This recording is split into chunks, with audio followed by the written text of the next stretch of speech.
અભય થઈને નિષ્પક્ષતાથી નિરપેક્ષ રીતે વાસ્તવિકતાનો અરીસો રૂપી સચોટ માહિતી લાવતો સત્યની સાથે અભય ટાઈમ્સ।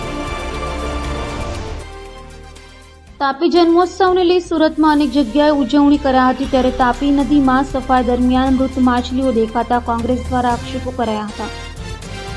સુરતની જીવાદોરી સમાન તાપી નદીના જન્મોત્સવની સુરતમાં અનેક જગ્યાએ ઉજવણી કરાઈ હતી, ત્યારે સુરત શહેર જિલ્લા કોંગ્રેસ સમિતિ દ્વારા સૂર્યપુત્રી તાપી નદીના જન્મદિનની ઉજવણીને લઈ સાફ સફાઈ અભિયાનનું આયોજન કરાયું હતું અને અશ્વિની કુમાર ગૌશાળા ખાતે આવેલ રામનાથ મહાદેવ મંદિર, તાપી નદી ઓવારા ખાતે સાફ સફાઈ અભિયાનનું આયોજન કર્યું હતું।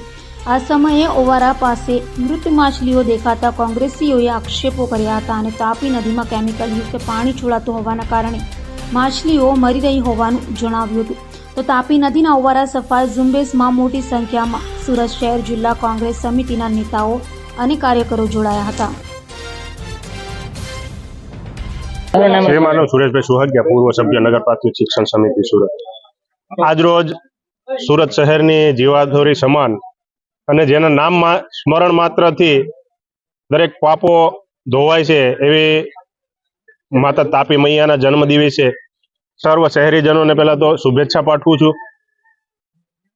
સાથે સાથે આજે અમે જ્યારે રામનાથ ઓવારા પર આવ્યા ત્યારે જોયું કે કહેવાતી હિન્દુત્વવાદી ભારતીય જનતા પાર્ટીની જે સરકારનું શાસન છે સુરત મહાનગરપાલિકામાં, વારંવાર તાપી સફાઈ, તાપી શુદ્ધિકરણ અભિયાનની વાતો કરી અને કરોડો રૂપિયાના બજેટ ફાળવવામાં આવે છે, પરંતુ આજે સ્થળ ઉપર જે જોઈ ગંદકી, તો એ બજેટ ક્યાં જાય છે એક તપાસનો વિષય થાય છે।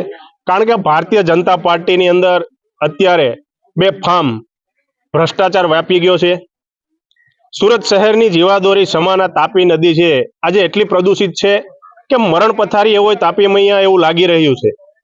એની અંદર જે જીવજંતુઓ છે, માછલીઓ છે, એ પણ ખૂબ મોટા પ્રમાણમાં આજે અહીંયા જોયું તો મૃત્યુ પામેલી છે। ઓવારા પર કોઈ પણ જગ્યાએ સફાઈ નથી। એટલે હું આપના માધ્યમથી આ ભારતીય જનતા પાર્ટીના એસીમાં બેઠેલા નફ્ફટ શાસકોને કહેવા માંગુ છું કે તમે જે ગાય માતા અને તાપી માતાના નામે વારંવાર મત માંગો છો, પણ આ તાપી માતાને માટે પણ તમે કંઈક કરો એવી આપ સૌને વિનંતી છે। આજ રોજ સુરત શહેર જિલ્લા કોંગ્રેસ સમિતિ વતી તાપી માતાનો પ્રાગટ્ય દિવસ હોય, આ નિમિત્તે અમે અશ્વિની કુમાર ખાતે જે ઓવારો આવેલો છે ત્યાં સફાઈ અભિયાનનો કાર્યક્રમ રાખેલો અને સાથે સાથે એક આરતીનો પણ કાર્યક્રમ રાખેલો, પૂજા પાઠનો કાર્યક્રમ રાખેલો। એટલે આજના આ દિવસે સૂર્યપુત્રી તાપી મૈયાના પ્રાગટ્ય દિને સમગ્ર સુરત શહેરની જનતાને હું શુભકામના પાઠવું છું ને સાથે સાથે અહીંયા ચિંતાનો વિષય પણ એક સામે આવ્યો છે, કારણ કે ગંદકી તો છે જ, ખૂબ વ્યાપક પ્રમાણમાં ગંદકી છે, સાથે સાથે અસંખ્ય સંખ્યાની અંદર જે માછલાઓ જે અંદર પાણીમાં અંદર મરેલા છે, તો અહીંયાથી આ તાપી માતાનું પાણી આપણી ઘેર પણ આવે છે। તો આ એક સવાલ ખૂબ મોટો છે કે આ પાણી કેટલું દૂષિત છે એ આપણે અહીંયા જોઈ શકીએ છીએ।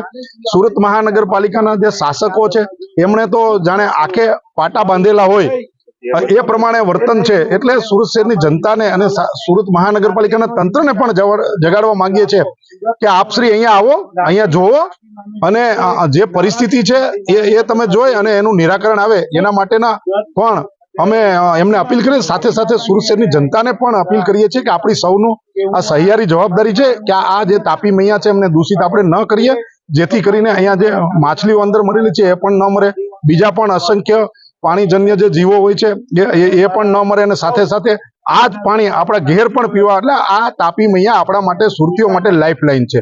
એટલે આપણી સૌની સામૂહિક જવાબદારી છે એ પણ હું સુરત શહેરની જનતાને કહું છું। અને ફરી એક વખત આજના દિવસે સુરત શહેર જિલ્લા કોંગ્રેસ સમિતિ વતી હું તાપી મૈયાના પ્રાગટ્ય દિને સમગ્ર સુરત શહેરની જનતાને શુભકામના